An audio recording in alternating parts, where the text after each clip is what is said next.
Today was the first chance Pirate Nation got to see the 2019 ECU football team in action. Soledad O'Brien talked to ECU students today about the importance of using social media platforms. The 8-hour standoff is done and no word on if charges will be filed, but law enforcement officers say that no one was harmed and require pregnant women to drive 30 miles to deliver their babies. Clayton, those students just finished dinner, and for many of them, that was the first hot meal that they've had in a while. The moon, oh, I've been there. 50 years ago today, 3 men made history. 3, 1. Neil Armstrong, Buzz Aldrin, and Michael Collins were the first to cross the finish line and conquer the space race. One small step for man, one giant leap for mankind.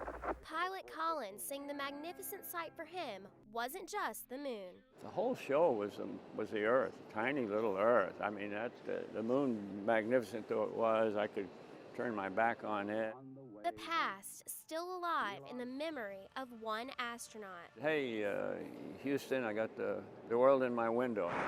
A mission that united the nation and took 400,000 people from 20,000 companies in every state to pull off. It took engineers, manufacturers, and technicians more than 10 years to design the 21 layers of fabric, rubber, metal, and fiberglass.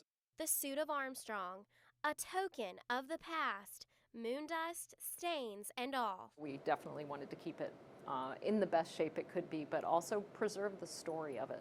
A trip that brought America together. Man not stopping at the moon. Hannah Jeffries, NBC News.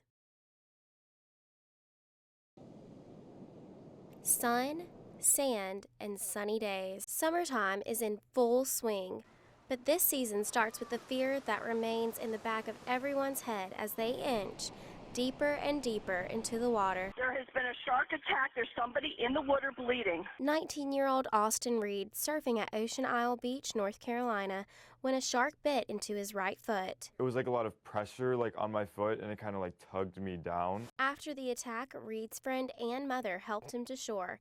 An emergency room nurse, his mother made a tourniquet from a beach towel while his sister called 911. My ER brain went, oh, it's just his foot. I'm like, any arteries, he's going to be okay. The shark bite comes more than a week after a similar attack 150 miles up the coast in Atlantic Beach. 17-year-old Paige Winters was swimming with her father when she was bitten by a shark.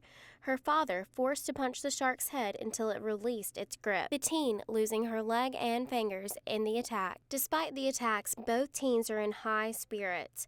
Winters encouraging people continue to respect the sharks, and for Reed, no shark can keep him out of the water. I got bit by a shark, and it got me pretty good, but I'm still going to go out in the water just because I love to do it. Officials say while we cannot prevent shark attacks, there are tips swimmers can follow to decrease the threat. One of the most important, avoid swimming at dawn and dusk when sharks are feeding in the shallow water. Hannah Jeffries, NBC News.